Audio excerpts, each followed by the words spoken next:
اعوذ باللہ من الشیطان الرجیم، بسم اللہ الرحمن الرحیم۔ السلام علیکم، دیسی ٹپس فار یو چینل میں خوش آمدید دوستوں آج ہم آپ کو اس ویڈیو میں قرآن پاک کی ایک ایسی آیات بتانے جا رہے ہیں جس کو آپ مختلف امراض کے لیے استعمال کر سکتے ہیں، مثلاً فالج، لکوہ، جوڑوں کا درد، جسم کے ہر قسم کے درد اور مرض کے لیے اس آیت مبارکہ کو 14 مرتبہ بما بسم اللہ الرحمن الرحیم کے پڑھ کر اول و آخر درود پاک پڑھ کر کسی تیل یا دوا میں دم کر کے مالش کریں، انشاءاللہ بہت فائدہ ہوگا۔ دوستوں قرآن پاک پر مکمل یقین رکھیں، خدا نے ہر مرض کے لیے اس میں شفا رکھی ہے، اگر یقین کامل اس پر ہو۔ اس آیت کو لکھ کر اس کو تیل یا دوا وغیرہ میں ڈال دیں، پھر بھی مالش کر سکتے ہیں۔ دوستوں اگر کسی دوست کو پڑھنا نہیں آتا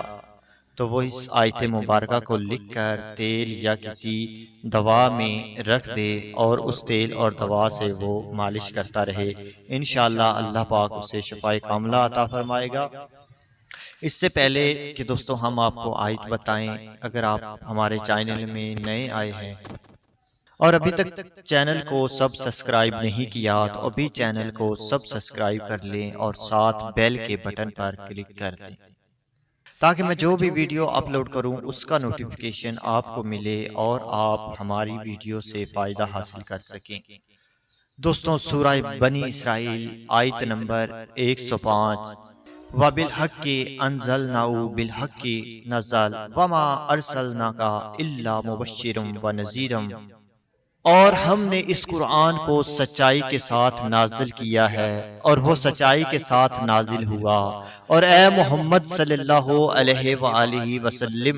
ہم نے تم کو صرف خوشخبری دینے والا اور ڈر سنانے والا بنا کر بھیجا ہے۔ دوستوں یہ تھی آیت مبارکہ۔ اس آیت مبارکہ کو 14 مرتبہ بما بسم اللہ الرحمن الرحیم کے اول و آخر درود پاک پڑھ کر تیل پر دم کر لیں یا کسی دوا پر، یا اسے لکھ کر اس کا تعویذ بنا کر تیل یا دوا میں ڈال دیں اور اس سے اپنے جسم کی متاثرہ حصے کی مالش کرتے رہیں، انشاءاللہ اللہ پاک آپ کو اس بیماری سے، اس مرض سے شفا دے گا۔ دوستوں ویڈیو کو ضرور شیئر کیجئے گا، ہو سکتا ہے آپ کا ایک شیئر کسی کے کام آ جائے، کسی کے دل میں اتر جائے۔